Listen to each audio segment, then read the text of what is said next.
And the new WBA featherweight champion of the world, the great Irish champion, Carl the Jackal Frampton.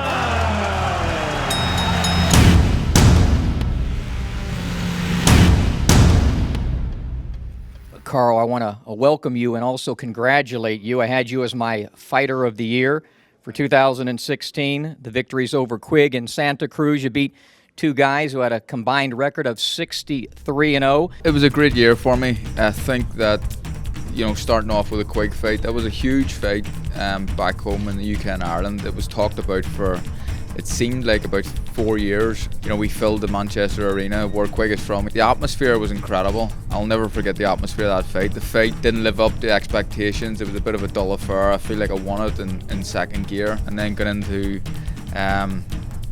July against Leo. It was an amazing fight. That one was the one that kind of made people in America sort of stand up and think that Frampton can actually fight.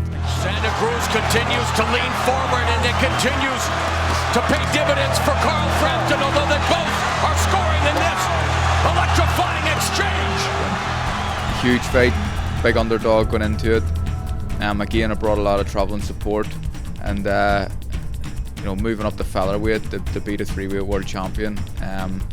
It was a big deal for me. What did you learn about yourself in those two fights as a fighter? I mentioned to you before we started that doing some film study, watching you, I've seen dramatic improvement over the last few years. I believe that I'm improving all the time. I think now as a featherweight, I feel like I'm rejuvenated. I feel like it's not that I have to grow into featherweight. I had to shrink less to make 122, and 122 was just killing me and affecting my performances. And being up at featherweight against Leo Santa Cruz, you saw the output in that fight, and it was a ferocious fight. I don't believe I could have fought like that at 122. I don't think I would have had it in my tank to do that. But at 126, I'm a different man. I'm a different fighter. I think he showed maturity in the Quigg fight, and also I think he's risen as a featherweight. There's more fun in the game because he's not struggling to make the weight. He finished his amateur career as a featherweight. We boiled him down to 122 because we knew he'd be a beast at the weight.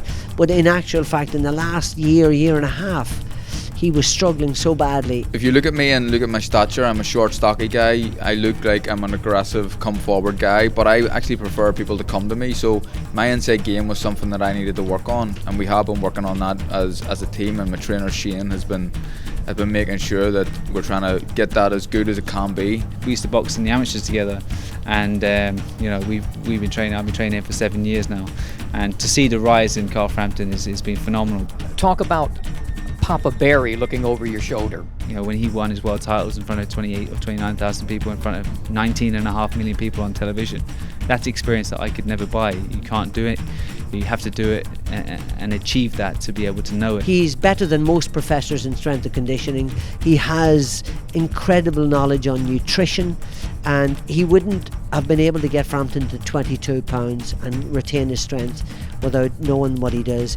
That's that. But tactically, he's really brilliant. He's great at drills. He's great at combinations. He can look at a guy and in 30 seconds work out what his weaknesses are and his strengths are. There's a lot of things that Dad compliments me from. The lack of experience, he compliments that, and also the trust. And he knows that I know the boxes in terms of I'm quite an emotionally intelligent person, whereas Dad is a former fighter that just understands his way, and it's great to have the both. Carl, look into that camera. Tell the folks what's going to happen in the rematch with Leo Santa Cruz. I'm going to win, first and foremost. That's the plan, that's the objective, to win this fight. But I genuinely believe that I've got the power to knock him out, and if I can knock Leo Santa Cruz out, a three-weight world champion, then that's a huge statement.